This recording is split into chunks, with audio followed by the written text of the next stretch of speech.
Good morning, everyone. Welcome to today's webinar on Scotland's employability landscape and the third sector. My name is Susan Smith. I'm Editor of News Services at the Scottish Council for Voluntary Organisations, and I'm currently leading on the Never More Needed campaign. The Never More Needed campaign is a UK-wide campaign that aims to raise awareness of the role of the voluntary sector during the coronavirus epidemic and debate its role in the aftermath, recovery and renewal. I would like to welcome today's panelists. We are very lucky to be joined this morning by Jamie Hepburn, MSP, Minister for Business, Fair Work and Skills, by Sean Duffy, who is an SCVO trustee and Chief Executive of the WISE Group, which is involved in a range of UK and Scottish employability programmes to support people facing barriers to employment.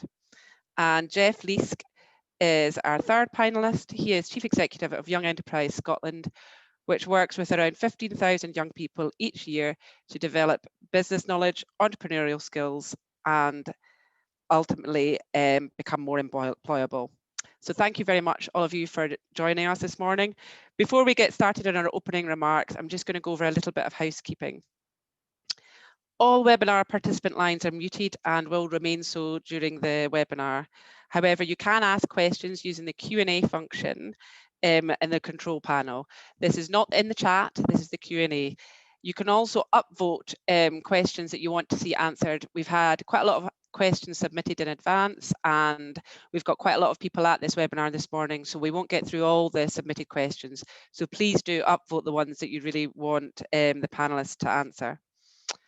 There'll also be a couple of polls running through the webinar, and I'll let you know when those are about to go live, and if you could answer them immediately, that would be great. And this webinar is being recorded and it will be available for you to view or to share with colleagues on the SCVO website after the event. Okay, so we are going to start with just asking each of the panelists to give a bit of a chat for 5 minutes on how we can ensure the voluntary sector has a demonstrable role in supporting people to find work post-coronavirus. And I'm going to ask the Minister to kick off for us this morning. Thank you. Thank you, Susan, for that introduction. Thank you to SCVO for inviting me along to participate today. I shall endeavour to confine my remarks to 5 minutes. I have made that promise to several organisations over the course of trying to interact with them via this medium of digital technology and digital platforms, and failed miserably.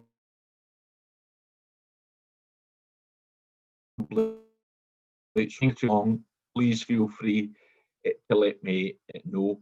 Can I begin though? And I do want to offer a sincere thanks to the SCVO and indeed the third sector of Scotland far more broadly than that, for everything that you have done over the last period of responding to the crisis, frankly, that we've had to face as a result of COVID-19. It's posed a fundamental challenge to us all, but particularly those who are the most vulnerable amongst us. And the response from community organisations, charities, social enterprises has been extraordinary. And I can assure you the Scottish Government is very grateful for all that has been done in that regard. Clearly, this has been and continues to be, above all, a challenge to public health, a public health crisis. But we know that COVID-19 is impacting on us in other ways too, and already we've started to see, as a consequence of the economic situation, an impact on unemployment. It has risen slightly. It was at 4.5% in June and August June to August this year. But we know that as the furlough scheme comes to an end in a few days' time, the expectation is that we're likely to see a deeper impact. And the Chief Economic Advisor to the Scottish Government has predicted that we could hit around 8% by the end of the year. That's clearly a worrying figure for all of us, certainly for me in my ministerial role. And in that regard, the provision of employability support is going to be, well, I was about to say as important as ever, but in many ways more important than ever as we try and forge a way through the challenges that we will face, and in particular seek to support those who are negatively impacted in the labour market in Scotland. Of course, we have established and laid out our No One Left Behind agenda. We established that before, long before we hit this crisis. And just as I have said, our employability support system will be more important than ever, so too is that imperative of ensuring that we better align that system, better integrate that system, make it a more person-centred system. That's ever more important as well. And of course, at its core, that's what No One Left Behind is all about. But we're also conscious that we need to deliver additional resource, additional support into the system we have put in place. So we've demonstrated that by committing an additional £100 million to our employability and skills system to try and address retraining needs. That's building upon the £33 million that we already committed in February of this year. That includes the National Transition Training Fund, £25 million National Transition Training Fund, the £60 million Young Persons Guarantee that we've set up, and maximising the resource that we have in our partnership action for continuing employment. And in that regard, I am particularly pleased that SCVO is a new member of the PACE partnership. It was probably remiss of us not to have better integrated and better involved the third sector as part of our approach to supporting people when they face redundancy situations before now, and I'm glad that we've remedied that and that SCVO will have a seat at the table. In terms of other specifics that we've done, we have announced the extension of Fair Start Scotland for a further 2 years, very much aligned with our ambitions with No One Left Behind. Clearly, we were always conscious that in taking forward the No One Left Behind agenda, we had to move at the appropriate pace. That has, of course, been interrupted slightly by COVID-19, as has so much of our policy priorities. But that's not to say it doesn't remain a policy priority, and ensuring that Fair Start Scotland is better aligned to that process of No One Left Behind, which was always the ambition anyway, but by ensuring there's that 2-year contract extension, that is going to enable us to be in a better place to do that. But looking at No One Left Behind in particular, and I suspect much of our discussion today might focus on that, although I'm entirely in your hands, happy to pick up on any point that people might want to raise. Again, I am acutely aware of the important role of the third sector as part of the No One Left Behind process in various ways. First of all, and we're about to hear from Sean and Jeff as very obvious examples of organisations involved in this agenda. Much of the third sector is a provider of employability services directly, but also more widely, the third sector plays a critical role in supporting cohorts of the, the population that we know who are facing disadvantage in various ways and are somewhat alienated and far removed from the labour market. So in that more holistic approach, ensuring that people are supported in all their life circumstances towards and onwards into employment, the third sector plays an important role. And in that regard, I'm really pleased that I've had a number of productive discussions with Anna Fowley, of course, the SCVO Chief Executive, and I know that Scottish Government officials and indeed local government officers have been better engaged with SCVO of late to make sure that there's that almost tripartite approach. National government represented by the Scottish Government, local government representing our 32 local authorities, and the SCVO representing the multitude, the numerous numbers of third sector organisations who have a role to play in the agenda. And that's really to establish properly embedded partnership approach to the challenge that we face in ensuring that we have that more effective employability system going forward. That involves collective leadership to try and deliver on that ambition.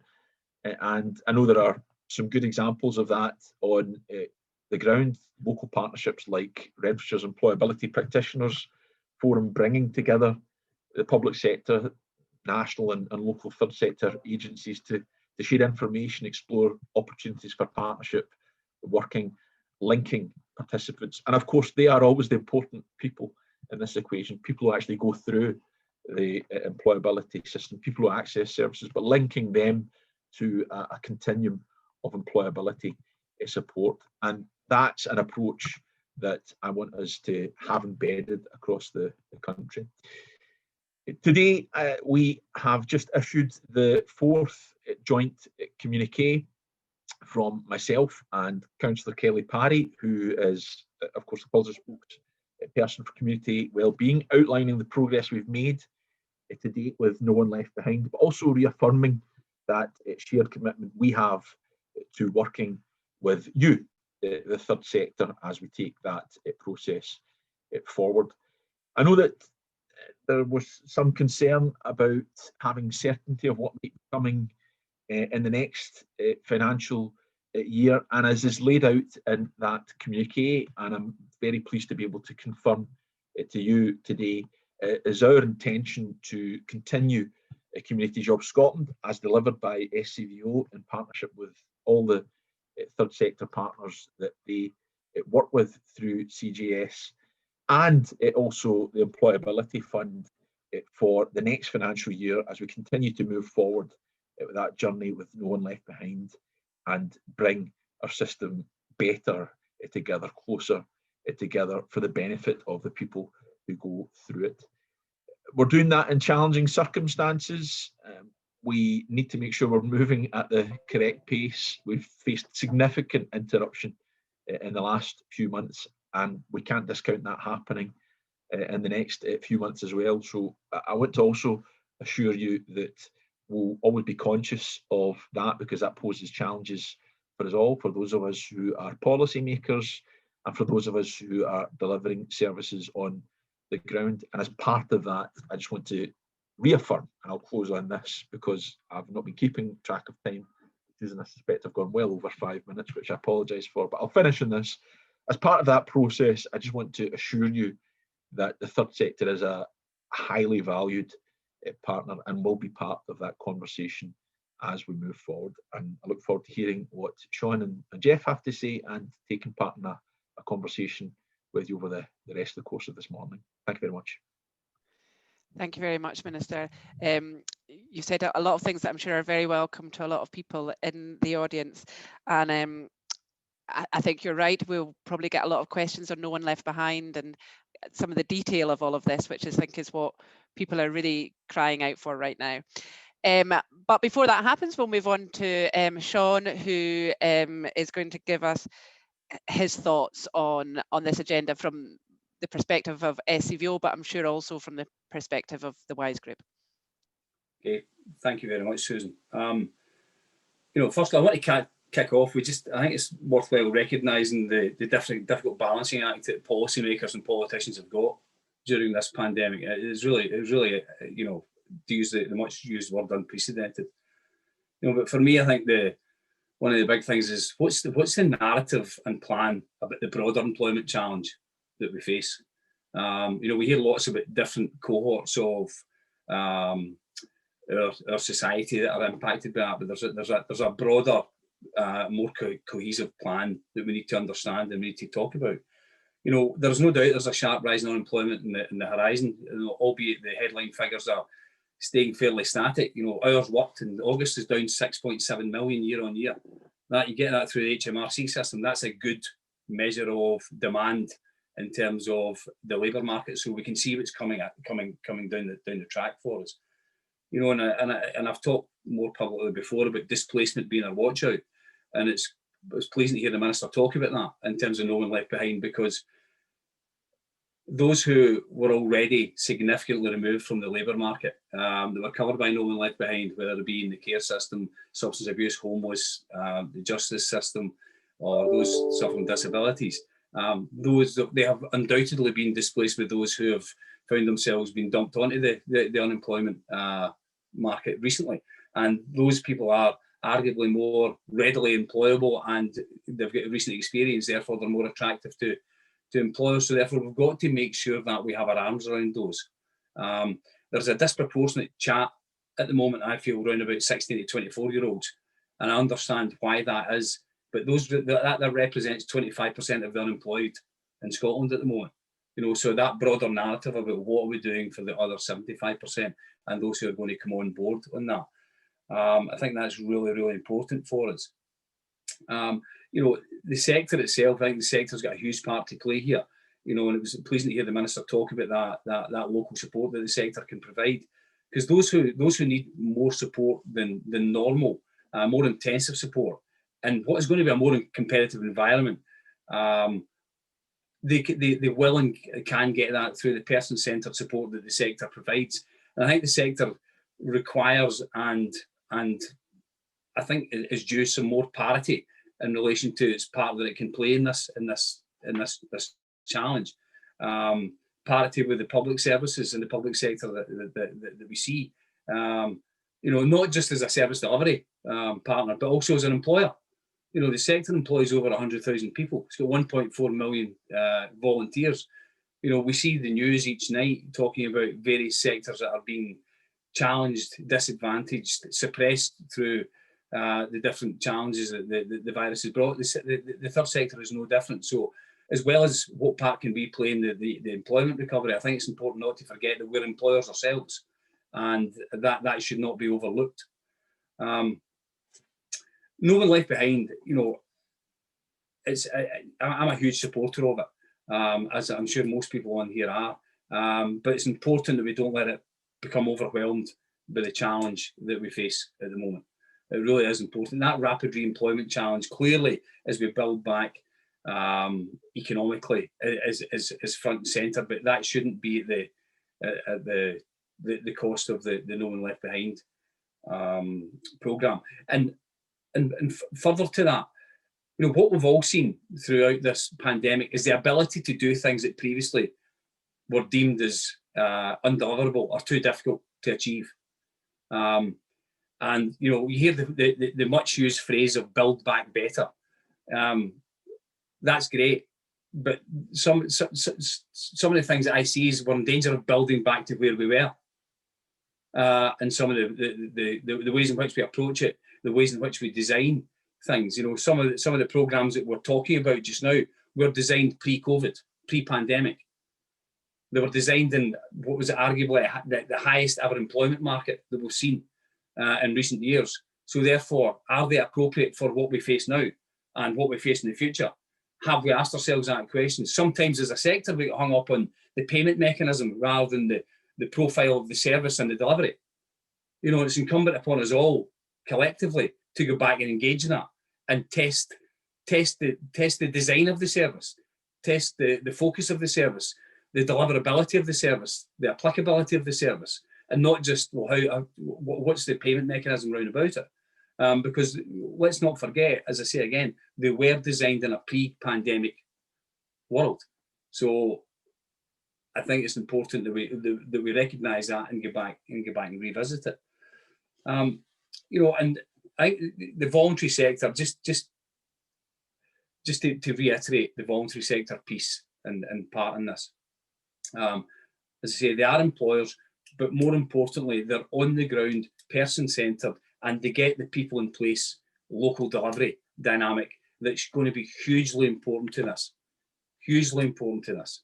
And it's, you know, it's good to hear the Minister recognise the part that the SCBO and the broader third sector has played in this. And you know, the ask I've got is that they're consulted more broadly, they're engaged more broadly, not just in terms of what do you think, but it's to gather from them the expertise, the on the ground expertise in terms of what can be done.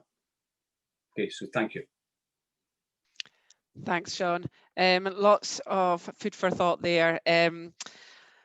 It's good to hear you focusing us right back at the end there on the communities that the voluntary sector is operating in right now. Jeff, you have a lot of direct experience in this field, so we look forward to hearing a little bit about Young Enterprise Scotland and what you have achieved and what you can achieve.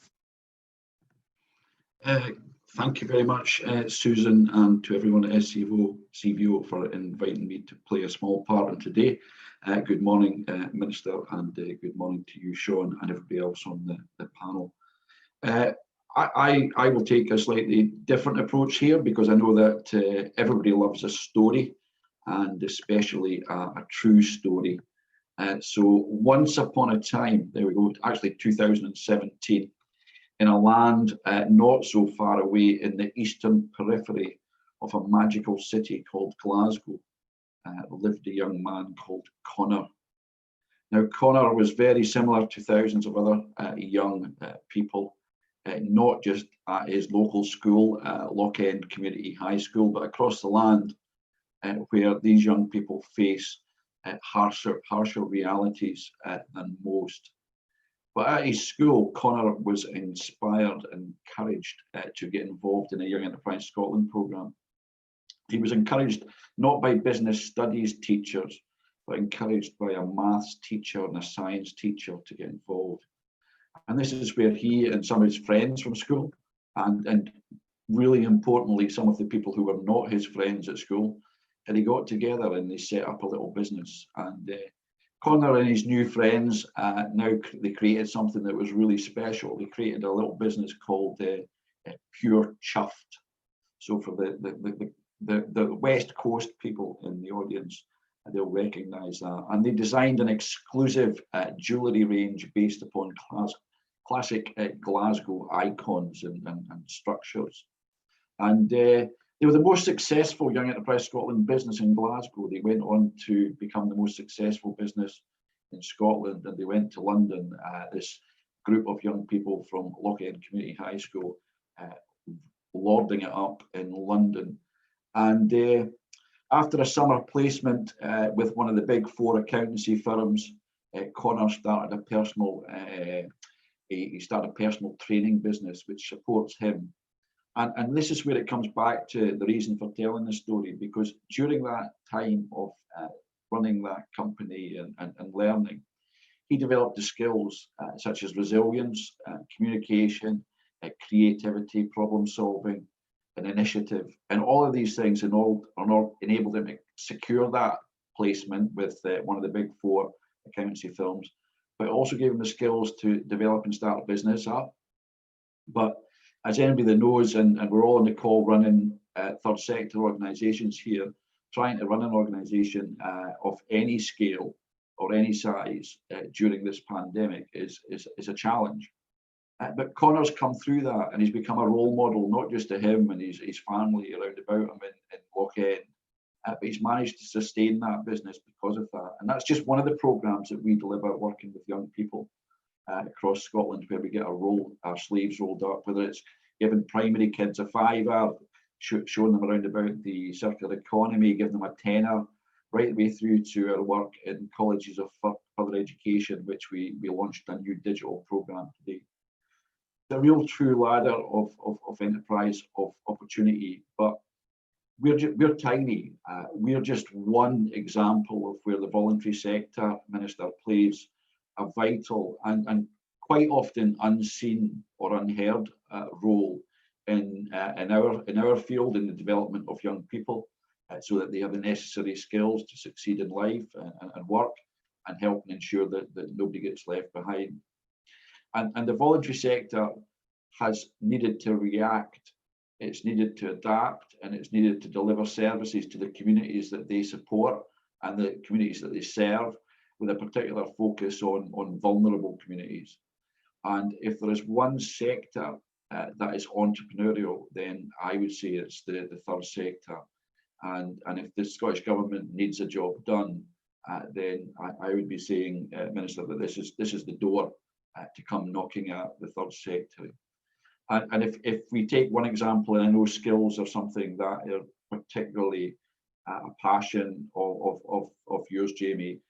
This year, Fife College will be using our company programme, which you know well, and the young people will be also undertaking the level 6 qualification, which you funded the foundation of 18 months ago.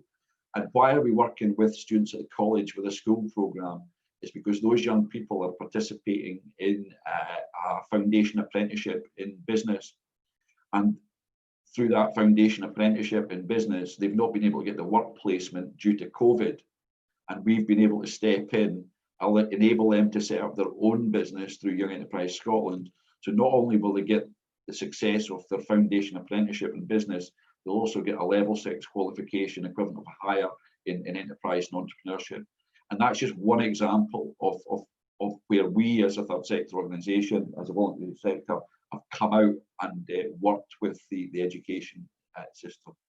So I'm getting to the close, and I started with our once upon a time story. And as much as it's nice to look back, I'm very much one for looking forward. In our organisation, and it's the same as many of the voluntary sector organisations, we've had to pivot significantly, embrace and harness technology. I'm delighted to hear the news about the Community Jobs Scotland programme.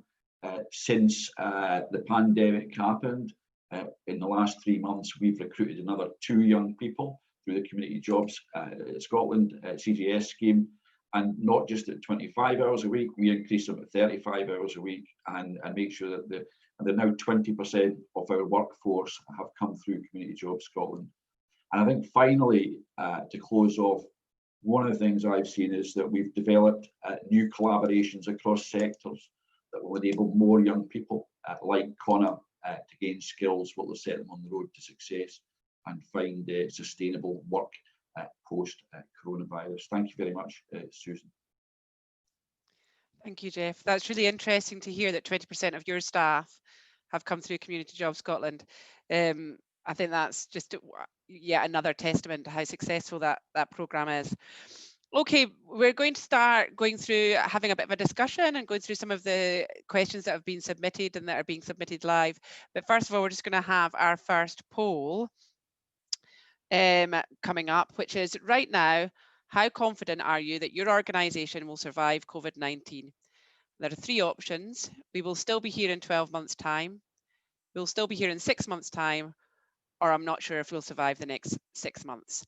If you can answer those, that question now, that would be great.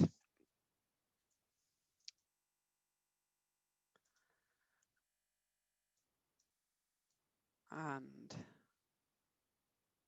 hopefully we'll get the results up. Well, 72% believe they will still be here in 12 months' time, which is fantastic news. 23% still believe they'll be here in 6 months' time, and 5% are unsure about the next 6 months. So that's really positive. I think, though, one of the things I would say about that is that probably the types of organisations that are here who are working in employability have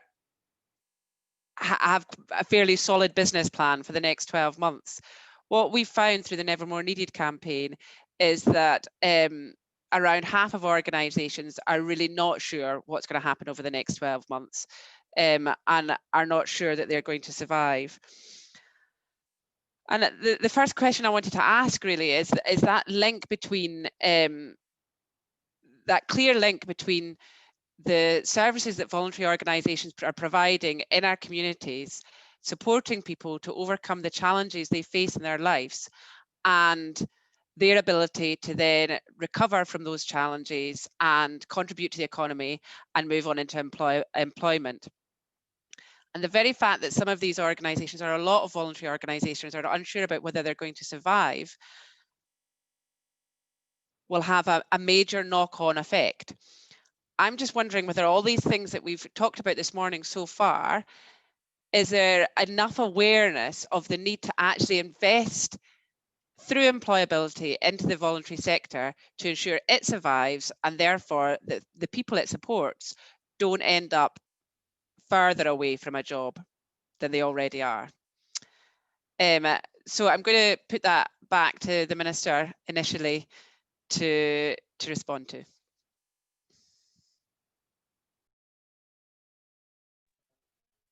Struggling to come off mute there soon. I mean, in a short, the answer is yes. Hopefully, I'm demonstrating enough awareness of that through the opening remarks I've made, through the commitment to make sure that the third sector is an integral part of no one left behind as we move forward. I don't underestimate, first of all, that poll was welcome. It's not every sector that has that confidence, and I'd come on board the point you make about the wider third sector, and the results might be a little different, but I share that confidence because we are absolutely committed to working with the third sector in its widest sense to support the third sector to be vibrant, to sustain itself. That's why Eileen Campbell announced that pot of £350 million earlier in the year to try and sustain and support the third sector to be resilient, to be playing its full part in responding to COVID-19 and its wider circumstance. That's why I have, along with the Deputy First Minister and the Cabinet Secretary for the Economy, Fair Work and Culture, committed a wide range of funding for the employability and skills system as well, of which the third sector will be a critical component to try and make sure, first of all, people on the ground are supported and they're resilient, but those organisations that can support them are resilient as well. So I actually share the confidence as demonstrated in that poll, but I'm also cognizant that there are some organisations that said, well, we can't really see past the next 6 months, and some saying they don't think they'll be here in 12 months' time at all. And where we find that, I'm always very much of the mind that you try and deal with things on a case by case. Yes, we try and deal with things systematically, and yes, we try and put in place the broad scheme of support. But if that's not working for individual organisations, then we need to engage with them and try and deal with that on a case by case basis and work out, does that mean our system needs to change, or is there some form of specific intervention for those organisations? So if those who are less confident want to contact me directly, we'll be happy to pick up and see what we might need to do. Thank you. I'm sure that's very welcome. Jeff, what's your take on this? Do you feel that as an organisation that there's recognition of your role in helping people get even close to their employment journey? I think there's a variety of levels of recognition. I think that as you would expect, those that are closer to the environment within which we work have a strong recognition of that, whether it's within the third sector, whether it's within government, or whether it's with employers where we have strong links. But I think in a broader sense, and I think that's part of the role of SCBO and other organisations, is for us to more widely demonstrate the role that we played. I think Sean mentioned some facts and figures in his presentation around about the number of people that work in this sector, and I generally don't think yet that there's a really broad understanding of the impact and the work that we do. So I think there's still a lot to be done in that sense, Susan. Yeah, and Sean, what's your take on this? Apologies. I suppose it builds on what Jeff is saying. I think it's twofold here. Routinely when you tell people about the amount of people who are in the sector, both paid and voluntary, they're usually quite surprised at that. When we talk about the economic impact of the sector, it's over £6 billion. If you anonymise those stats and put those on a news package, we could be talking about the hospitality sector or another sector that gets quite an acute reaction to the impact that we're facing. So I think there's a job of work to be done collectively to recognise the true size and scale and impact of the sector across the varied touch points of society.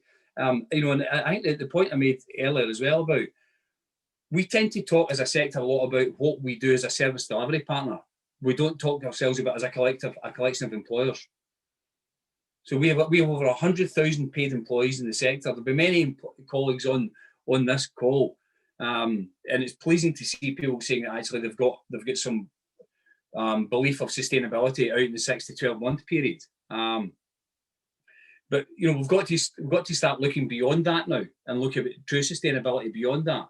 And also, when you come back to the person-centred delivery piece that we talked about and the sectoral position within that, I mentioned it in my brief words earlier on about how we, you know, the rhetoric about build back better. Build back better means we need to do it differently than we did it before this pandemic, not build back to where we were.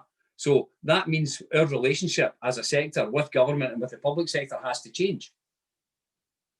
And it's got to change from both sides in a more positive and progressive and impactful and strategic way, and not just be viewed as, the sector needs to be viewed as more than a delivery partner. In my estimation, it's much more than a delivery partner. Thanks, Sean. I mean, we could go back and forth on that, but we're already more than halfway through this webinar, and I'm conscious of some of the questions that have been submitted. So I'm going to jump in. The one that's been upvoted at the most is from Caroline McGee, who's highlighting mental health issues. And she is highlighting that referrals onto the stage 2 of the Employability Fund programme for young people have increased from those who have already completed stage 3, who would ordinarily be ready to move into work. But because of the impact of the last 6 months, they're regressing on the pipeline. She wants to know what types of service the government is planning to support those people. And I suppose this is no one left behind, those people who had moved forward but are moving back, who are getting further away every day that this lockdown continues. Yes, that's for me. It's, I mean, a lot of this, well, the impact on young people, I think it will be understood, and I think to a greater or lesser extent, we've all felt that over the course of the last period. How could it be anything other than that when people have faced a level of disruption that they've never had to experience before, and a level of restrictions on what they can do they've never had to experience before. And that will manifest itself in different ways, and that'll be no different for young people and the rest of the population in terms of their ability to go about social interaction and so on. But I also fully recognise that part of that impact on their mental well-being and self-esteem will be the disruption they faced on their journey into work, into purposeful forms of education and training and so on. So the way that we go around trying to deal with that is get our system up and running as quickly as possible, as smoothly as possible as we can, and that's what we're committed to trying to do. I'm aware and conscious that some of the activity, the usual activity that organisations delivering services has been disrupted through not being able to see folk face to face, and frankly, a lot of the process of being able to get back to the normal is entirely entangled with that wider challenge of trying to get our society up and functioning as normally as possible again. But also it does go back to our commitment to no one left behind in its wider sense of trying to create a system that is more flexible in terms of being responsive to people's circumstances, informed by practical experience. And this challenge is going to be part of it. And that picks up on Sean's point when I'm talking about the third sector as a partner in the no one left behind journey. I'm not just thinking, yes, clearly it's about service delivery and the practicalities that are involved in that, but it's also about informing the structure and the ethos and the thinking behind the services we'll deliver as well. And the third sector has a critical role to play in that regard too. So it's very much caught up as part of that process as well. So the No One Left Behind delivery plan, I think we now hear is due out before Christmas in the next month or so. Maybe this is a good opportunity, Sean, for you to highlight what you think that needs to include in order to support those people furthest from the job market, support those people that your organisation supports, and wider voluntary organisations. I mean, I think I go back to the point that I made earlier on about us revisiting the primary vehicle of No One Left Behind, i.e. Fair Start, and it's really positive that it's now been extended and it's really picking up a lot of the volume that Scotland's experiencing just now. But I think we've got to test the efficacy of it in relation to the challenge that we face, because it was designed in advance of this challenge. So there is, and that's not a criticism, that's just an observation. And that, how do we, the way in which the partnership structures, etc. I don't want to get into the kind of technical detail of it, but this is where the sector has a greater role to play, because they're on the ground in communities with people that they understand and know, and they've got a greater insight to provide back into that design, and how can that be nuanced and refined to make sure that it has the most resonant impact. Because what we have is, as I say, we have a challenge in that those who require a greater level of pre-employment support will undoubtedly be displaced by those who are immediately employable, and that is a challenge for us. It's a challenge that we should embrace, because I do believe that we've got the skills and expertise across the sector and across the various stakeholder relationships to address this. But we've got, I get back to, without sounding like a broken record, we've got to guard against just taking us back to where we were and trying to deliver it in the way that we thought was right then, because then is not applicable to now. And that's the key thing. Do I have the answer, the magic bullet? No. And that's what I think that's the reason I believe that we should revisit this and revisit the way in which it's being delivered, the focus that it has. Not the payment. The payment model is important, clearly, right? And that sits alongside it. But it's the actual activities on the ground, the way in which they've been delivered, the focus which they have, the organisations which are involved, that will really make this into the service that these citizens of Scotland require from us. So I'm going to pick up on that point, Sean. The stats for Fair Start Scotland aren't great. According to the latest report, 14% sustained employment for at least 12 months. And only 51% of people left without completing the programme. So there's been quite a lot of questions submitted before, and I think now, about concerns about moving national programmes like CGS that have obviously done a great job in supporting organisations like Jeff's into regional programmes like Fair Start Scotland, which are not as effective as some of these national programmes. So are you confident that No One Left Behind, taking a regional approach, is actually going to make the difference that you think it's going to make, Minister? Yes, I am.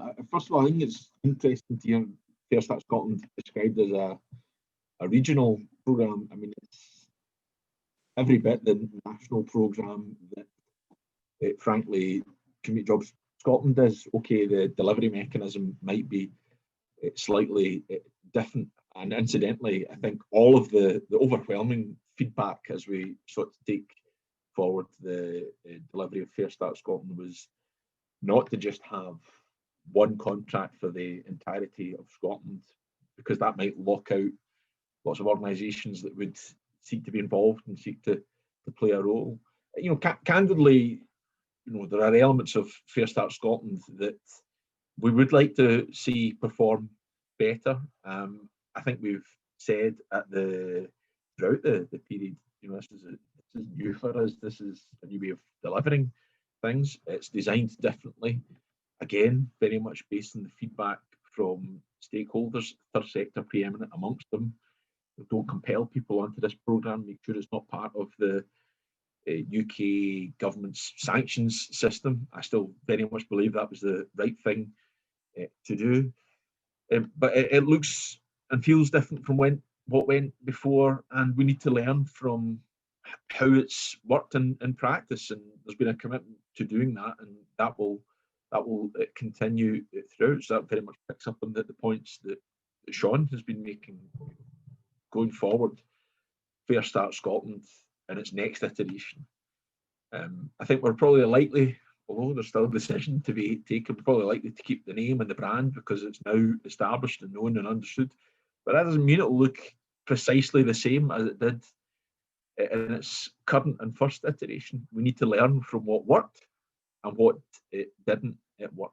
There have also candidly been other things that have, well, one other thing is the thing that's disrupted everything in life, and Sean will know this as well as I, well, better than I.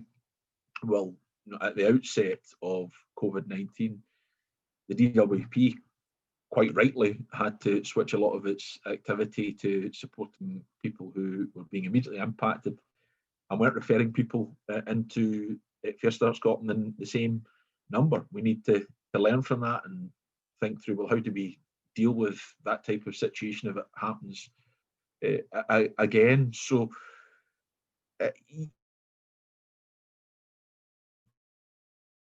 yeah, looking at no one left behind in its wider sense. Taking the local approach, I think, can work effectively.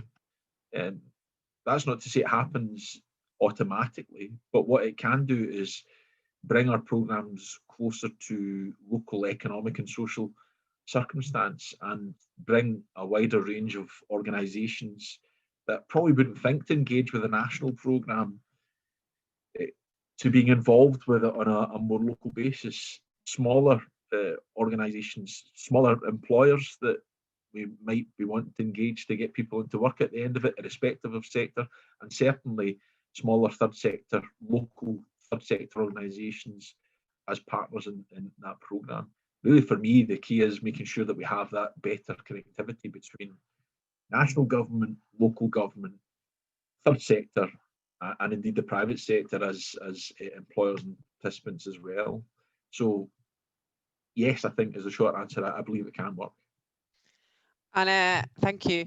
Jeff, what do you think? How confident are you about all of this?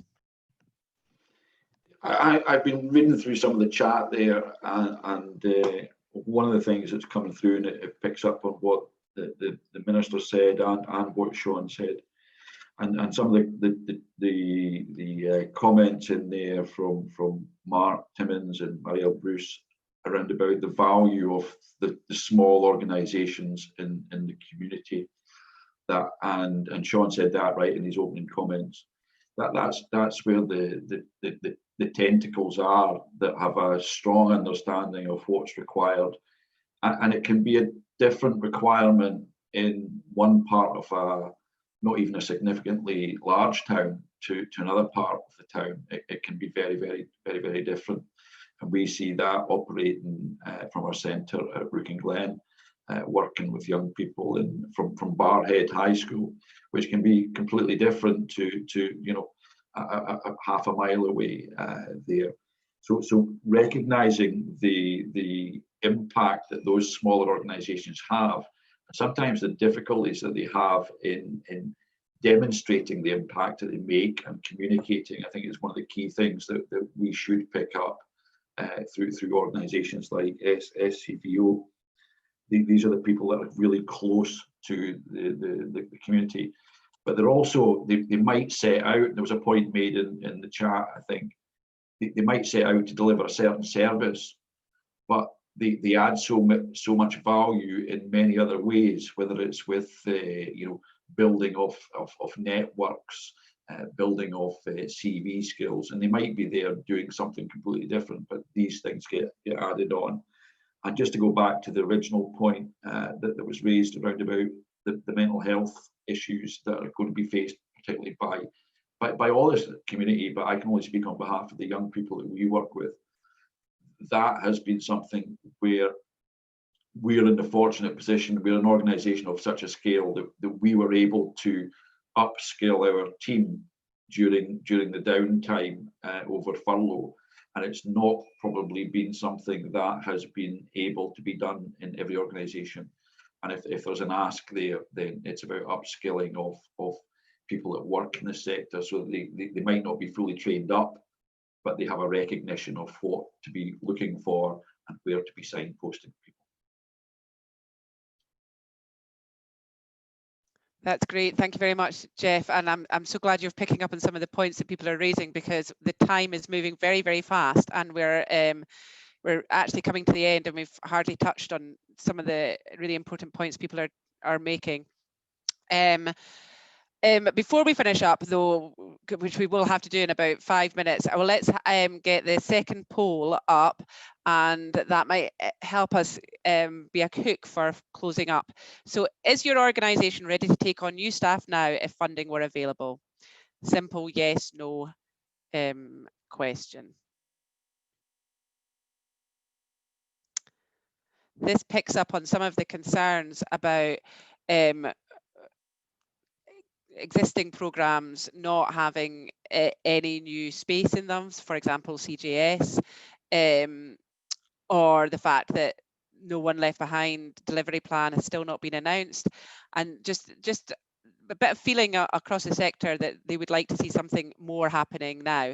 So there we go. 86% of people on this webinar are ready to take on new staff now if they could. I'm going to ask the Minister to finish up, so I'm going to ask Sean to just give a quick reflection on that, and then we'll go over to the Minister. Okay, sorry, is that a reflection on the poll? Yeah, just and just generally the need for things to be happening quicker, or whether you feel there's a need to be things happening quicker. I think, you know, I go back to the point that I said, we should recognise the fact that this is a difficult balancing act for policymakers and politicians. It really is, right? And it's also pleasing to see that organisations in the sector and colleagues stand ready to step up and get involved on the basis of suitable funding being made available. You know, I think and I don't know the answer to this. I genuinely don't know the answer to this. But as you said, you know, we're 7 months in now, and we're announcing that we're going to announce our plan next month, and then we'll hit the Christmas break, and then we'll go into next year, and then before you know it, we'll be a year into this pandemic. You know, and I worry, and I understand the mechanisms that hold us back, but I worry that we get mired in the minutiae of it, and not just look at the broad high-level requirements and get on with it. The people who are able to make the biggest difference are on this call. The people who are able to make the biggest difference are in this sector. And I just don't think that their voice is heard clearly enough and their values recognised clearly enough to do that.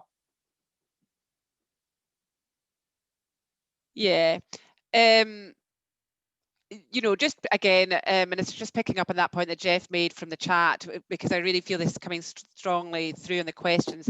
It is about these smaller organisations who have used the employability fund, who are using Community Jobs Scotland, where there are no new jobs now available until March.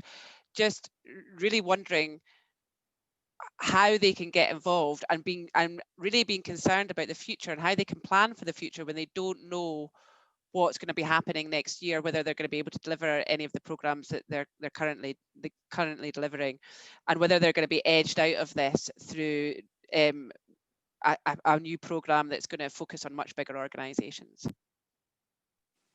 Certainly, again, hopefully the point I just made, Susan, about the success of delivering on a more localised basis, that should be taking account of that, because you take it to the locality and you should I recognise, it's theory. It's ultimately comes down to whether it happens in practice or not, and we will be informed by what happens on a practical basis.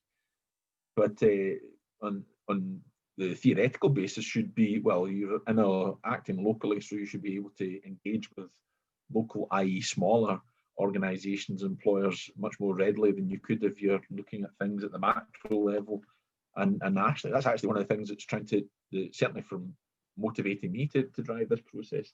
In terms of the pace at which we travel, you'll need to forgive us. The last period has been an exacting one for us all, but for those officials within the Scottish Government and those officers who work within local government, I can assure you it's been a very exacting period indeed. So just as third sector organisations had to turn their hand to immediately responding to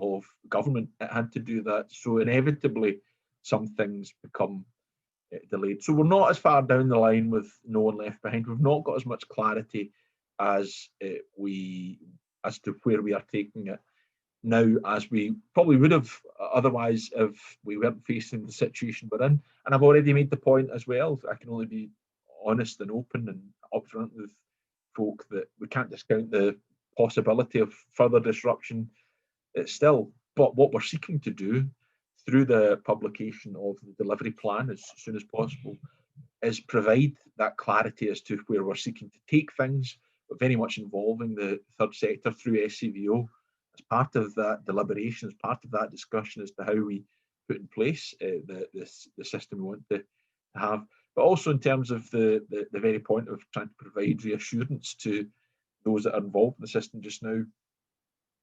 That's why I've said Community Jobs Scotland and the Employability Fund will continue to be in place next year, because we need to move at the appropriate pace and make sure we're taking everyone with us in this journey. And that's the clarity that I'm seeking to give folk.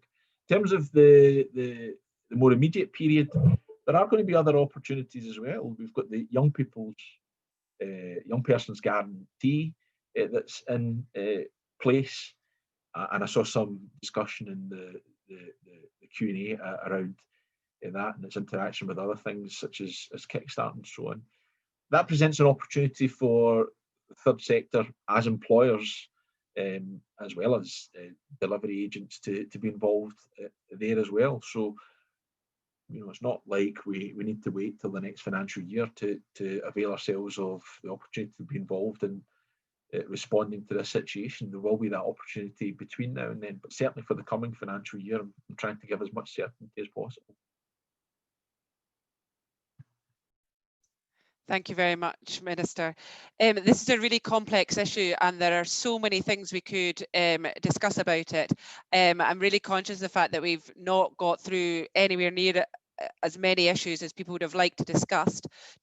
So one of the things I just wanted to highlight is that anybody who is attending this webinar can join in the discussion about these issues with the Third Sector Employability Forum, and you can join the Third Sector Employability Forum through the SCVO website. So if you haven't had your issues addressed and you feel strongly about it, then please take a look at that. And I think it's just been a link to that has just been posted in the chat. So finally, I just want to say thank you very much, Jamie Hepburn, and Sean Duffy and Jeff Leith for joining us this morning and taking the time to chat about this. As I said, it's a really difficult issue. We're going through a really difficult period, and I think what's really clear is the third sector is really, really keen to do everything it can to help people in society who really need that support. So I hope, Minister, you're at least taking away that message, which I think you were pretty clear on right from the start. Okay, so thank you very much to everyone for attending, and if anybody would like to give any feedback about the webinar, they can do to the SCVO events team as well. Thank you very much and goodbye.